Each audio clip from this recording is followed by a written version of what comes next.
Hello everyone. तो last lecture में अपन ने कुछ न्यूमेरिकल देखे थे। न्यूमेरिकल थे ऑर्डर ऑफ रिएक्शन के ऊपर। ठीक है कि ऑर्डर कैसे निकालते हैं वो सब अपन ने देख लिया है। ठीक है, एलिमेंट्री रिएक्शन के ऑर्डर अपन ने देख लिए हैं कैसे कैसे होते हैं और कॉम्प्लेक्स के थोड़े देख लिए हैं। ठीक है, देन आज थोड़ी सी थ्योरी पढ़ते हैं। ऑर्डर के टाइम पे एक टर्म आ रखी है रेट कांस्टेंट, तो आज इसको थोड़ा बहुत पढ़ते हैं। ठीक है, और देन मॉलिक्यूलरिटी ऑफ रिएक्शन आज थोड़ा सा पार्ट पढ़ते हैं। रेट कांस्टेंट का और मॉलिक्यूलरिटी का थ्योरेटिकल पार्ट थोड़ा सा पढ़ते हैं, आगे बढ़ते हैं। ठीक है, तो रेट कांस्टेंट अपन स्टार्ट करते हैं। तो रेट कांस्टेंट क्या है वो जरा देखिए आप। ठीक है, रेट कांस्टेंट होता क्या है वो जरा आप समझिए। ठीक है, जैसे जो रेट लॉ का एक्सप्रेशन जो आया था, रेट लॉ का जो एक्सप्रेशन आया वो कुछ ऐसा था, R equal to k concentration, reactant में जो भी कंसंट्रेशन होगी, जो भी हो, फॉर एग्जांपल ए मान लो, ए की पावर अल्फा, बी की पावर बीटा, और भी कुछ हो सकता है आगे। ठीक है, बट अपन ने यहाँ पे ए और बी लिया है, कुछ जनरल रेट लॉ का एक्सप्रेशन लिख दिया है। ठीक है, रिएक्टेंट कुछ भी हो सकता है। अब जरा देखिए, यहाँ पे ऐसा कर देते हैं आर के, देखिए ए भी कंसंट्रेशन है, बी भी कंसंट्रेशन है। ठीक है, तो ओवरऑल यहाँ पे ए भी कंसंट्रेशन है, बी भी है, तो ऐसा करते हैं ना, वो जैसे पावर बेस सेम होता है तो पावर ऐड हो जाती है। तो 2 की पावर मान लो अगर 3 है, इधर 2 की पावर मल्टीप्लाई में 2 की पावर 2 है, तो ऐड हो जाएगी पावर, तो कितना हो जाएगा 2 की पावर 5। वैसे ही अगर ये कंसंट्रेशन है, ये कंसंट्रेशन है, तो ऐसा करते हैं ना, यहाँ लिख देते हैं कंसंट्रेशन अल्फा, यहाँ लिख देते हैं कंसंट्रेशन बीटा। तो यार जब बेस सेम है तो पावर ऐड कर देते हैं, तो इधर क्या हो जाएगा कंसंट्रेशन की पावर अल्फा प्लस बीटा। और अल्फा प्लस बीटा होता है क्या है, वो होता है अपना ऑर्डर। तो कंसंट्रेशन की पावर ऑर्डर, ऐसा कुछ हो गया है। अब ऐसा करते हैं, यहाँ पे एक कंडीशन ले लेते हैं। सपोज करो इफ अगर कंसंट्रेशन इज इक्वल टू 1 हो जाए तो क्या होगा। तब जरा देखिए आप, अगर कंसंट्रेशन इक्वल टू 1 हो गया तो आर इक्वल टू कितना हो जाएगा के, कंसंट्रेशन 1 की पावर n। अब 1 की पावर n मतलब 1 ही आने वाला है, तो इसका मतलब होगा क्या, आर इक्वल टू कितना आ जाएगा आपका k के बराबर। ठीक है, आर किसके बराबर आ जाएगा, k के बराबर। तो रेट आपका किसके बराबर आ जाएगा, k के बराबर आ जाएगा। तो इसके अकॉर्डिंग मैं डेफिनेशन यहां पे लिख देता हूं, hence k rate constant, k rate constant, rate constant है ना, rate constant is defined, rate constant is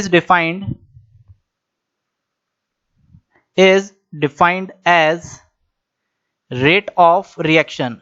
rate of reaction की तरह अपन उसको बता सकते हैं, रेट कांस्टेंट को अपन रेट ऑफ रिएक्शन की तरह डिफाइन कर सकते हैं व्हेन, जब when concentration of each and every, सुनना बात को यहां पे जरा समझना, ईच एंड एवरी, जितने भी रिएक्टेंट हैं या जितने भी रेट लॉ के एक्सप्रेशन में जो भी आ रहा है आपका, जैसे यहाँ पे मैंने ए और बी ले रखा था, ये जितने भी आ रहे हैं आपके पास, जो भी यहाँ पे रेट लॉ के एक्सप्रेशन में जो भी यहाँ पे स्पीसीज प्रेजेंट होगी, जो भी इन्वॉल्व होगी यहाँ पे, उनकी कंसंट्रेशन 1 होनी चाहिए, ऐसा बोल रहा हूं मैं यहाँ पे, तब जाके वो आएगी। तो each and every species,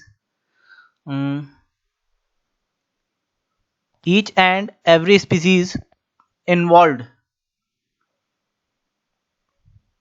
in rate law expression, जितने भी रेट लॉ एक्सप्रेशन में प्रेजेंट होंगे उनकी कंसंट्रेशन कितनी होनी चाहिए, इज यूनिटी।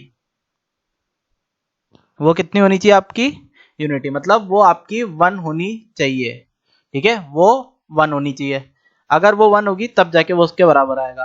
देन अब यूनिट की बात कर लेते हैं की यूनिट, इसको थोड़ा सा ढंग से लिख देते हैं, unit of rate constant. Rate constant की यूनिट क्या होती है, और सुनना ये काफी इंपॉर्टेंट भी है, इससे क्या होता है आपको कई बार पता लगाने में काम आता है कि कौन से ऑर्डर की रिएक्शन है, वो कैसे, वो जरा देखते हैं। जरा देखिए इधर रेट लॉ का जनरल एक्सप्रेशन के, सेम ए की पावर अल्फा, बी की पावर बीटा, आगे और भी कुछ हो सकता है, सी भी हो सकता है ऐसे तो। ठीक है, अब जरा आगे जरा देखिए, अब रेट क्या होता है, यहाँ पे रेट होता है आपका, रेट जरा देखना, R equal to change in concentration with respect to time. तो चेंज इन कंसंट्रेशन मतलब ऊपर की यूनिट कितनी है आपकी कंसंट्रेशन, और नीचे की यूनिट क्या है टाइम, टाइम मतलब सेकंड। तो कुल मिला के यहाँ पे जो रेट है उसकी यूनिट क्या आने वाली है, वो आने वाली है concentration upon second, second time की। देन के वो अपने को फाइंड करनी है। ए किसी रिएक्टेंट की कंसंट्रेशन है, तो किसी की कंसंट्रेशन मतलब यूनिट कंसंट्रेशन अल्फा, यहां पे कंसंट्रेशन बीटा। अब देखिए बेस सेम है, कंसंट्रेशन कंसंट्रेशन, पावर ऐड कर दीजिए, concentration upon second is equal to k concentration की पावर अल्फा प्लस बीटा। और अल्फा प्लस बीटा अपन जानते हैं किसके बराबर होता है, वो होता है आपके ऑर्डर ऑफ द रिएक्शन। ये न्यूमेरिकल काफी कर लिए हैं, ठीक है, प्रीवियस वीडियो में तो देख सकते हैं। Then concentration upon second is equal to k, यहां पे लिख दूंगा मैं कंसंट्रेशन, अल्फा प्लस बीटा को लिख दूंगा n। देन इसको क्रॉस में डिवाइड में लेके आते हैं, तो कितना हो जाएगा कंसंट्रेशन की पावर 1 और नीचे वाले में हो जाएगा कंसंट्रेशन की power n second is equal to k. अब अगर ये वाला कंसंट्रेशन ऊपर गया तो उससे होगा क्या, तो के की आपको वैल्यू ऐसे मिलेगी कंसंट्रेशन की power 1 minus n upon second. तो ये आपका के का एक्सप्रेशन कुछ ऐसा आएगा। अब इससे यूनिट निकालने में आ जाएगी कंसंट्रेशन। कंसंट्रेशन मतलब जब भी आपको कंसंट्रेशन बोले मतलब वो मोलैरिटी की बात कर रहे हैं, मोल्स अपॉन वॉल्यूम। तो यहां से यूनिट क्या लिख देता हूं मैं, कंसंट्रेशन की जगह के की जगह लिख देता हूं मोल्स अपॉन वॉल्यूम, वॉल्यूम अपना लीटर में, ठीक है। तो ये मैंने 1 माइनस एन कर दिया अपॉन सेकेंड। तो इससे आपकी यूनिट आ जाएगी, ये आपकी के की यूनिट बता देगा। तो जनरल फॉर्म लिख दिया अपन ने। सपोज करो, ठीक है, लेट अगर n का वैल्यू 0 होता है तब k का यूनिट क्या आएगा, तब k का यूनिट कितना आएगा मोल, ये टर्म 0 हो जाएगी, यहां पे 0 डाल दो n की जगह, मोल लीटर मल्टीप्लाई यहां पे सेकंड, ठीक है। या फिर इसको लिख सकते हैं अपन mole litre inverse second inverse, ठीक है। ये यूनिट अपन लिख सकते हैं। सपोज करो अगर n का वैल्यू 1 होता है तब क्या होगा k का, इसमें 1 डाल दो, 1 माइनस 1 0 हो गया। तो तब यूनिट कितनी आएगी आपकी 1 अपॉन सेकेंड मतलब सेकेंड इनवर्स। अगर मान लो n का वैल्यू 2 हो गया तो वहां 2 डाल दो, तो कितना आ जाएगा यहाँ पे, अगर आप 2 डालोगे 1 माइनस 2 तो मतलब माइनस का 1 रह जाएगा, तो यहाँ पर डाल दो आप value. Then concentration upon sorry moles, mole upon litre 1 minus n मतलब माइनस 1 अपॉन सेकेंड, ये रह जाएगा। देन अब इससे होगा क्या, इससे यूनिट आएगी जो आपकी, वो जरा देखिए -1 बोल रहा है मतलब लीटर ऊपर आ जाएगा, मोल नीचे आ जाएगा। तो यहाँ पे आ जाएगा आपका litre mole inverse second inverse, ये यूनिट आएगी। सुनना, ये कई बार क्या काम आती है आपको ऑर्डर पहचानने में कि ऑर्डर क्या रहेगा। वैसे कई बार ऐसा भी पूछ लेते हैं आपसे कि आपको के का वैल्यू दे देते हैं और आपसे आंसर पूछते हैं कि वैल्यू कितनी होगी, ऑर्डर कितना होगा, वैसा भी पूछ लेते हैं। जैसे फॉर एग्जांपल मान लेते हैं यहाँ पे एक क्वेश्चन टाइप का ले लेते हैं, एक एग्जांपल टाइप का, ठीक है। सपोज करो यहाँ पे for a particular reaction,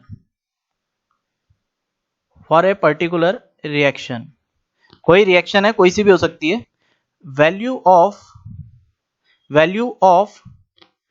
rate constant, वो आपको गिवन है, वो कितनी दे रखी है, value of rate constant is 3 into 10 की power -3 litre square mole -2 and second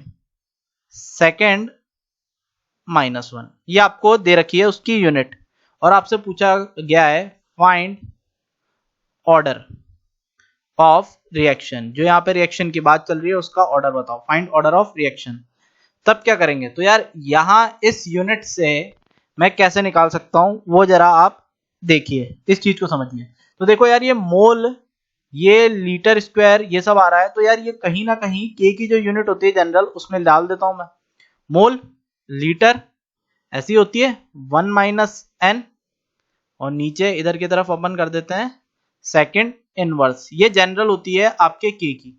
और अभी कितनी आ रही है वो जरा देखो, अभी आ रही है आपके मोल लीटर, कितनी आ रही है वैल्यू -2, तो यहां पर रख दो ये -2।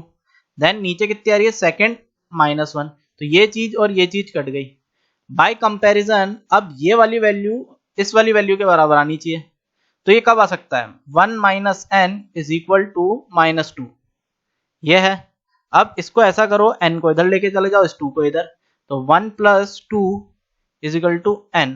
तो ऑर्डर कितना आ गया आपका n का वैल्यू आ गया आपका 3, तो ऑर्डर पता लग गया अपने को 3 है। नेक्स्ट अब अपन क्या देख लेते हैं, मॉलिक्यूलैरिटी देख लेते हैं एक बार। हाँ, तो मॉलिक्यूलैरिटी अपन स्टार्ट करते हैं। तो मॉलिक्यूलैरिटी में क्या होता है, किसी भी रिएक्शन की मॉलिक्यूलैरिटी अपने को फाइंड करनी पड़ती है कई बार, ठीक है। क्वेश्चन ही पूछ लेते हैं कि इस रिएक्शन की मॉलिक्यूलैरिटी कितनी होगी, वो बता दीजिए। तो मॉलिक्यूलैरिटी को समझते हैं कि मॉलिक्यूलैरिटी होता क्या है, ठीक है। तो यहाँ पर टाइटल डाल लेते हैं अपन मॉलिक्यूलैरिटी।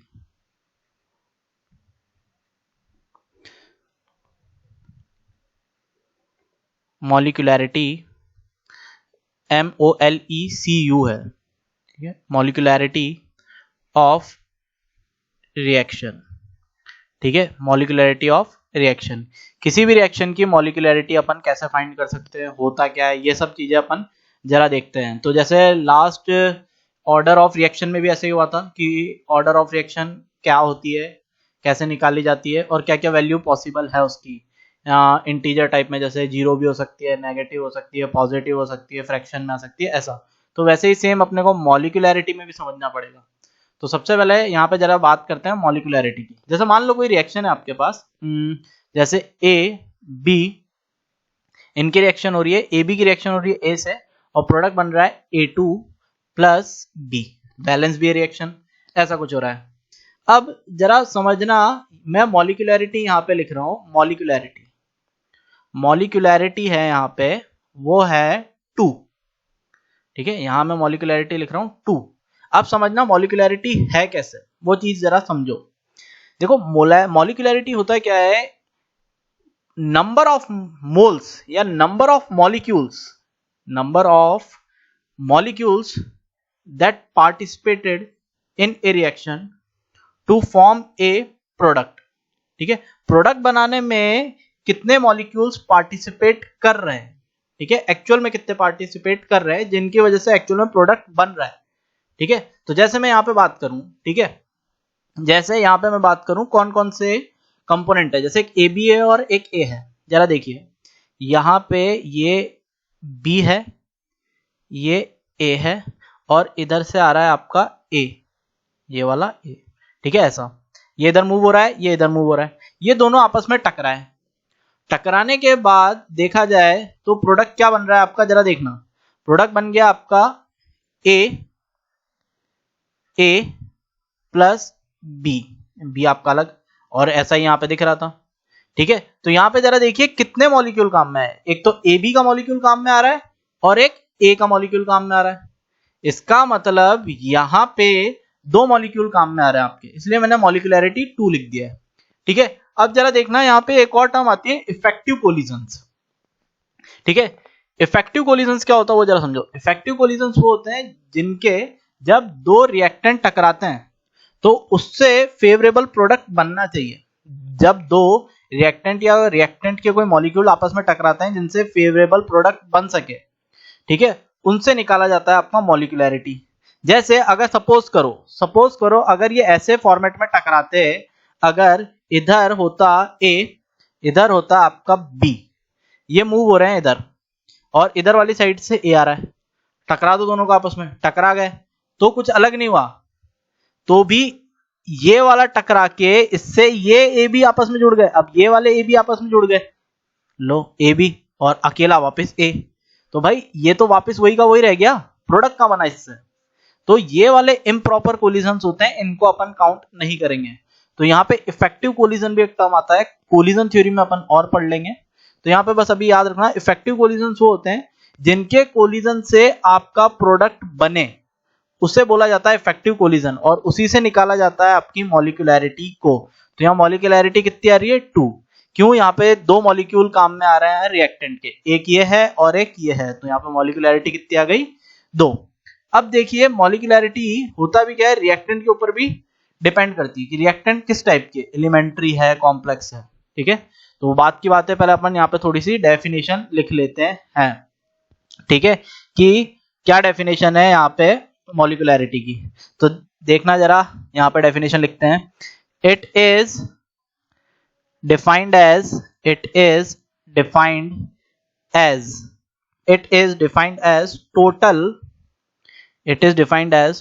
Total number of molecules of reactant, total number of molecules of reactant which takes part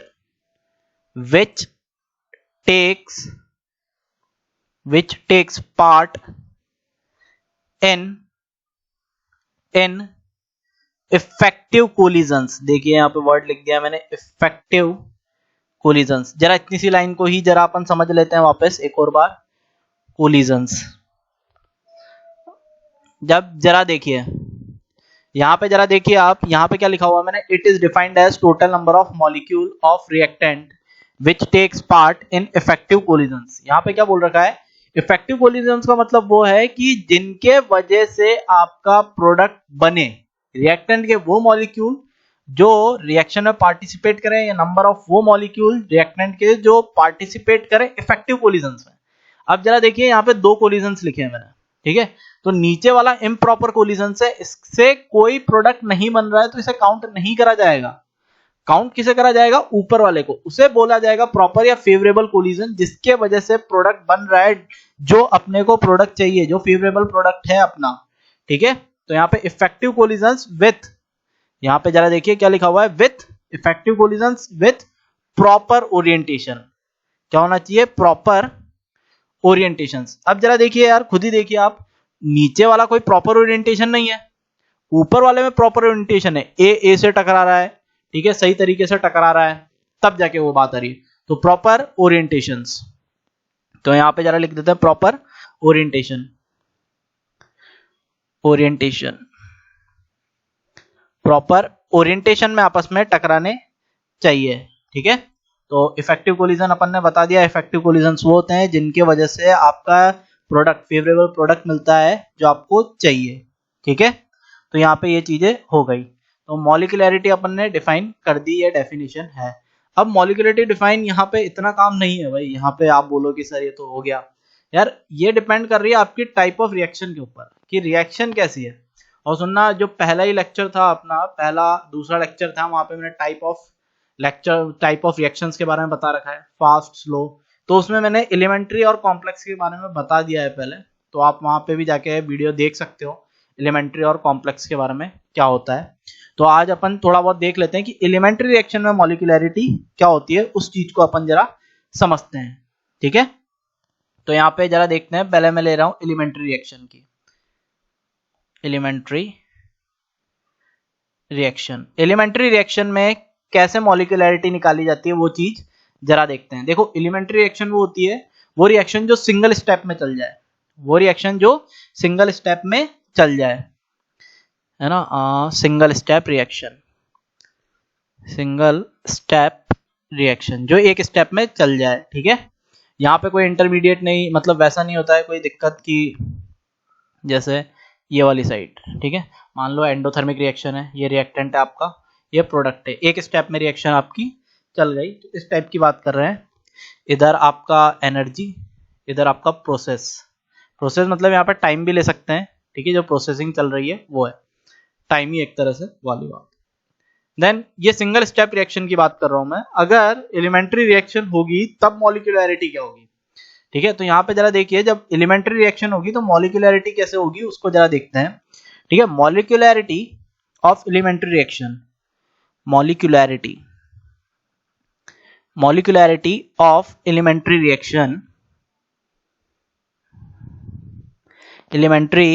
reaction, ठीक है, molecularity of elementary reaction is defined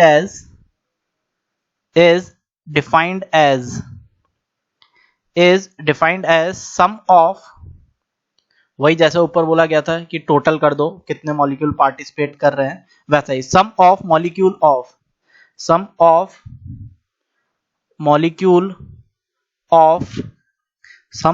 molecule of reactant. ठीक है, एलिमेंट है, देखो एलिमेंट्री रिएक्शन है तो आप रिएक्टेंट के जो मॉलिक्यूल हैं उनको सीधा ऐड कर सकते हो और उससे आंसर निकाल सकते हो। विच टेक्स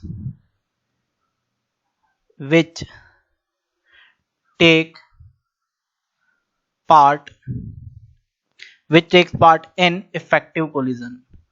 अब इफेक्टिव कोलिजन बता दिया है, वैसा ही है इफेक्टिव कोलिजन्स, जो इफेक्टिव कोलिजन में पार्ट कर रहे हैं उनको आप सीधे काउंट कर सकते हो। या फिर मैं, ये तो एक तरह से बात हुई, या फिर आप सीधा सीधा क्या करो, उसके जो स्टाइकोमेट्रिक कोफिशिएंट है उसको भी ऐड कर सकते हो।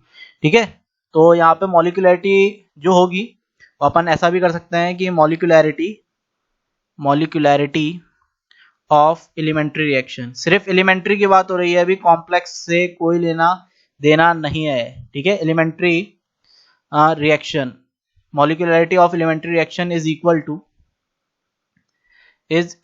टू द सम ऑफ, किसका कर देंगे सम, अपन स्टाइकोमेट्रिक कोफिशिएंट का सम कर दो, सम ऑफ स्टाइकोमेट्रिक कोफिशिएंट,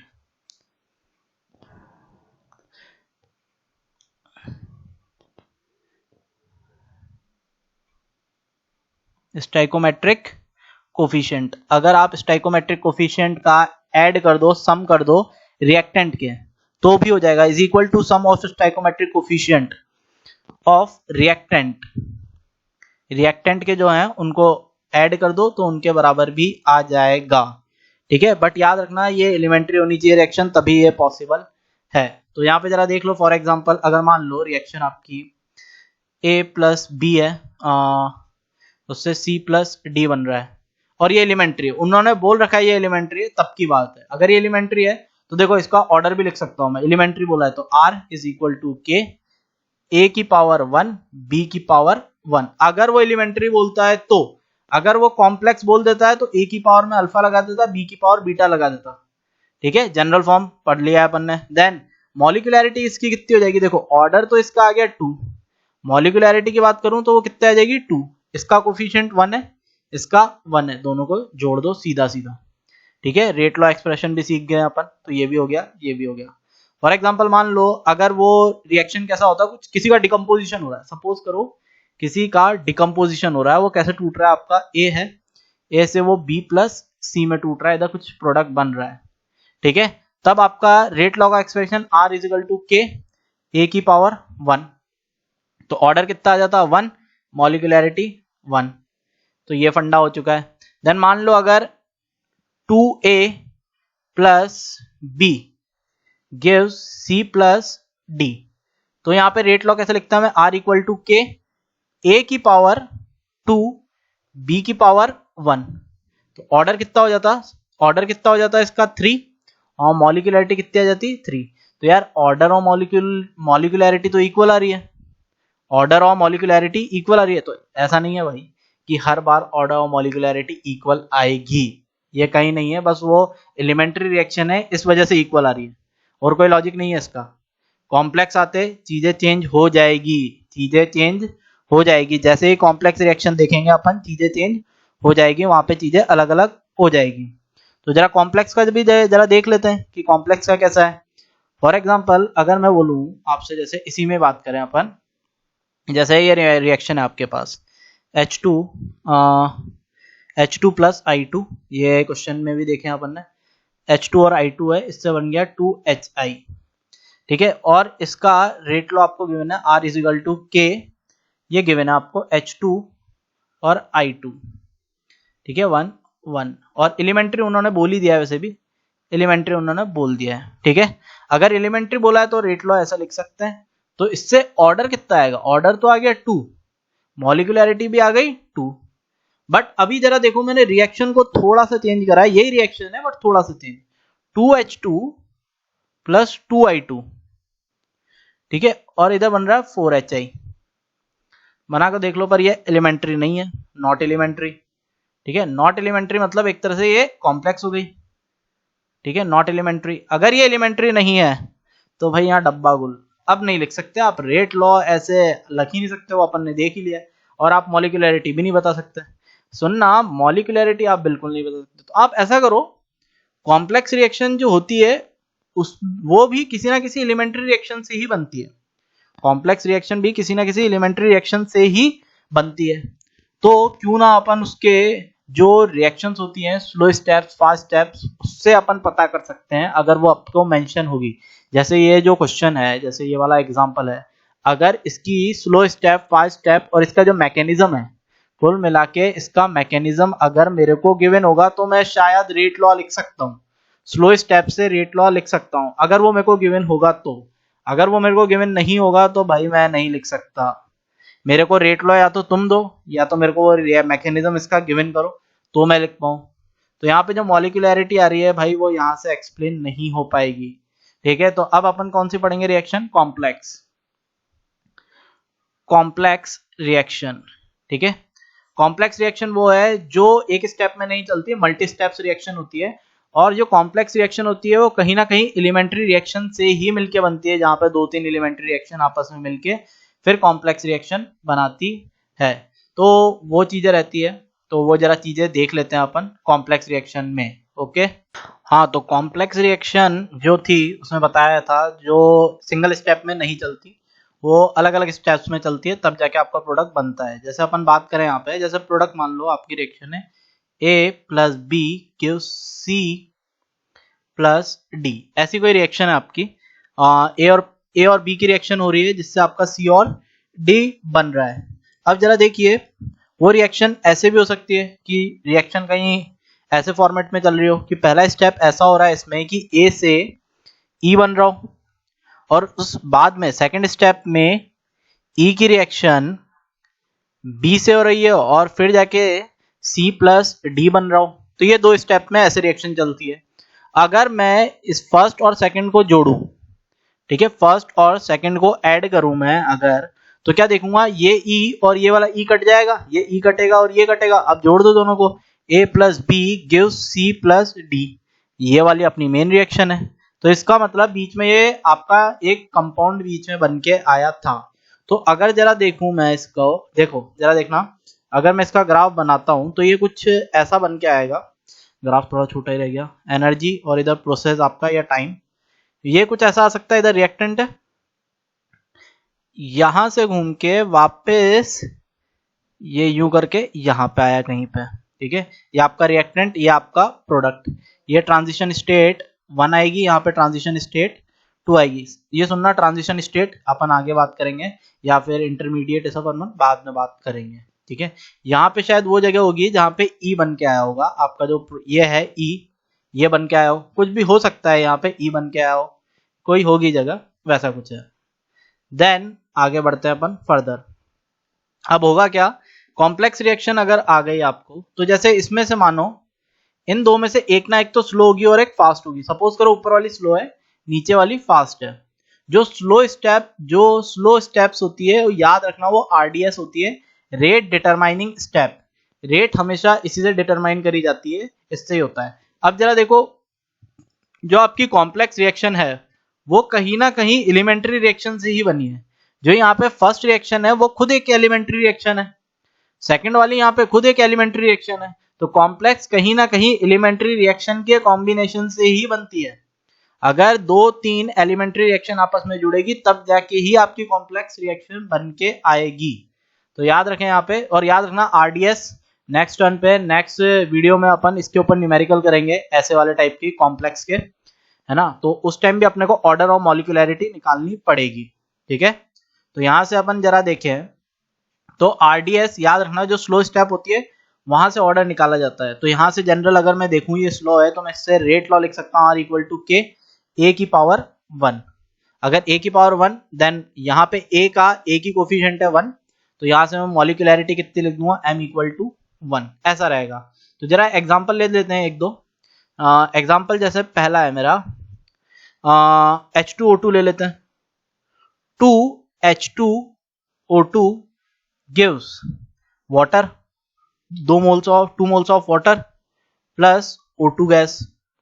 ठीक है, ऐसे देखने में अगर ये एलिमेंट्री होती तो मैं बोल देता इसकी मॉलिक्यूलैरिटी 2 है, बट नहीं, ये कॉम्प्लेक्स है।